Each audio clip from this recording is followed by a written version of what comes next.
brought to you by Silver Pumps.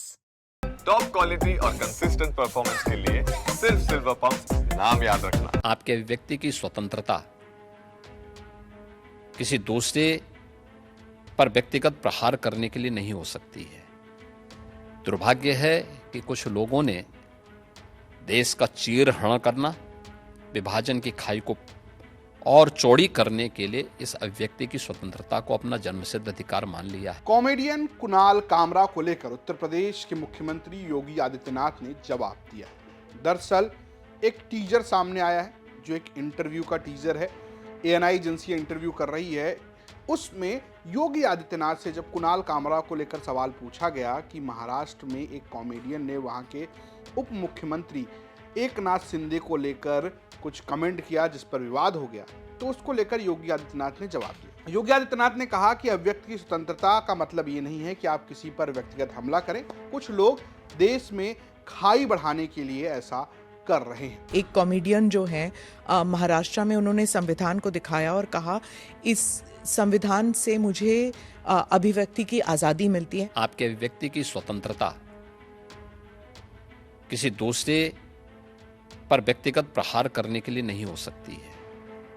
दुर्भाग्य है कि कुछ लोगों ने देश का चीरहरण करना, विभाजन की खाई को और चौड़ी करने के लिए इस अभिव्यक्ति की स्वतंत्रता को अपना जन्मसिद्ध अधिकार मान। फिलहाल ये टीजर सामने आया है। योगी आदित्यनाथ ने कई सारे मुद्दों पर बात की है और ये पूरा इंटरव्यू आप यूपी तक पर देख पाएंगे कल।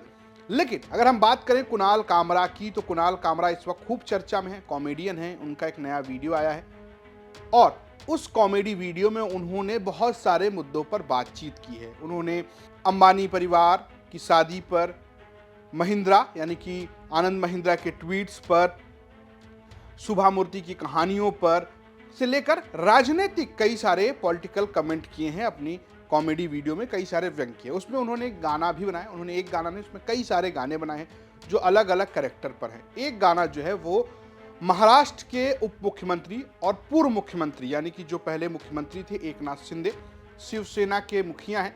वो शिवसेना जो उद्धव ठाकरे के साथ पहले थी और अलग होकर अब वो शिवसेना हो गई और वही फिलहाल ओरिजिनल शिवसेना है। उस शिवसेना के मुखिया हैं एकनाथ शिंदे। उन पर एक गाना बनाया, दिल तो पागल है जी फिल्म के गाने की पर एक पैरोडी की गई और उसमें एक लाइन इस्तेमाल की गई कि मेरी नज़र से देखो तो गद्दार नज़र वो आए, थाने की रिक्शा आंखों पे चश्मा।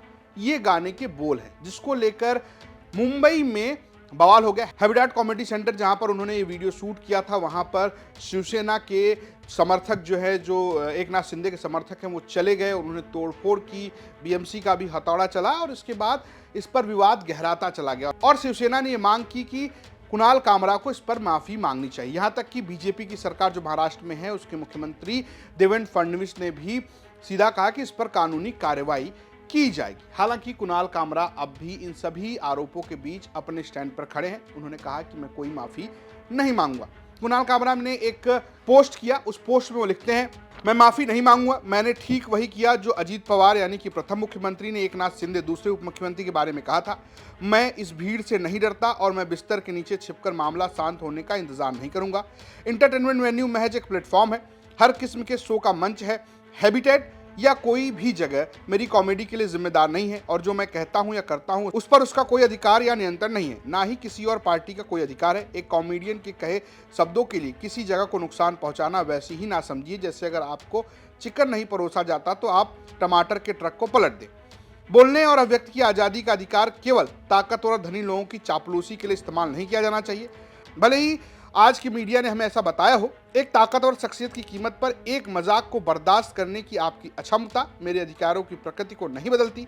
जहां मुझे पता है हमारे नेताओं और राजनीतिक तंत्र के तमाशे का मजाक उड़ाना कानून के खिलाफ नहीं है। हालांकि मेरे खिलाफ किसी भी कानूनी कार्रवाई के लिए मैं पुलिस और कोर्ट का सहयोग करने के लिए तैयार हूं, लेकिन क्या उन लोगों पर निष्पक्ष और बराबर कानून लागू होगा जिन्होंने एक कॉमेडी से आहत होकर तोड़फोड़ को एक वाजिब प्रतिक्रिया मान ली है?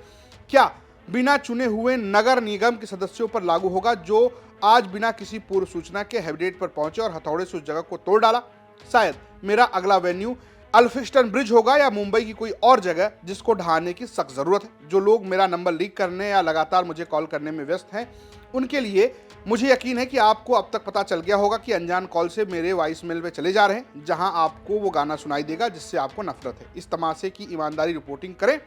याद रखें कि प्रेस की आज़ादी के मामले में भारत 159वें स्थान पर आता है। तो कुल मिलाकर कुणाल कामरा ने कह दिया कि ना तो वो माफ़ी मांगेंगे, वो कोर्ट और पुलिस का सहयोग करेंगे, लेकिन उन्होंने सवाल उठाया है मीडिया की रिपोर्टिंग से लेकर उन पर कि क्या जिन लोगों ने तोड़फोड़ की है उन पर कार्रवाई होगी। हालांकि पहली बार नहीं है जब कुणाल कामरा इस तरीके से विवाद में आए हों। हवाई जहाज में एक पत्रकार के साथ इसी तरीके से कुछ बातचीत करते हुए उनका वीडियो वायरल था, तब उनके ऊपर कार्रवाई हुई थी। लगातार वो अपने इस तरीके की कॉमेडी को लेकर चर्चा में रहते हैं। इस पूरी कॉमेडी को लेकर दो पक्ष भी बटे नजर आते हैं। एक पक्ष उनके समर्थन में आता है और वो कहता है कि इस तरीके की राजनीतिक कॉमेडी होनी चाहिए, टीका टिप्पणी होनी चाहिए। हालांकि एक पक्ष ये है कि किसी को गद्दार नहीं कहना चाहिए, इस पर बात करते हुए भी लोग नजर आ रहे हैं। हालांकि इस पर एक पक्ष ये भी कहता है कि जब कोई नेता दूसरे नेता को गद्दार कहता है तो उस पर इतनी आपत्ति नहीं होती, अगर एक कॉमेडियन कह रहा है तो उस पर क्या आपत्ति होनी चाहिए या नहीं होनी चाहिए। ये तमाम चीजें अब डिस्कोर्स का विषय है और इसमें अब उत्तर प्रदेश के मुख्यमंत्री योगी आदित्यनाथ ने भी बात की है और उन्होंने एक तरीके से कुणाल कामरा के पक्ष में बात नहीं की है। उन्होंने कहा कि किसी को ये आजादी नहीं है कि वो किसी पर व्यक्तिगत हमला करे। फिलहाल आपकी अपनी क्या राय है इस पे हमें जरूर बताएं। देखते रहे यूपी तक। नमस्कार।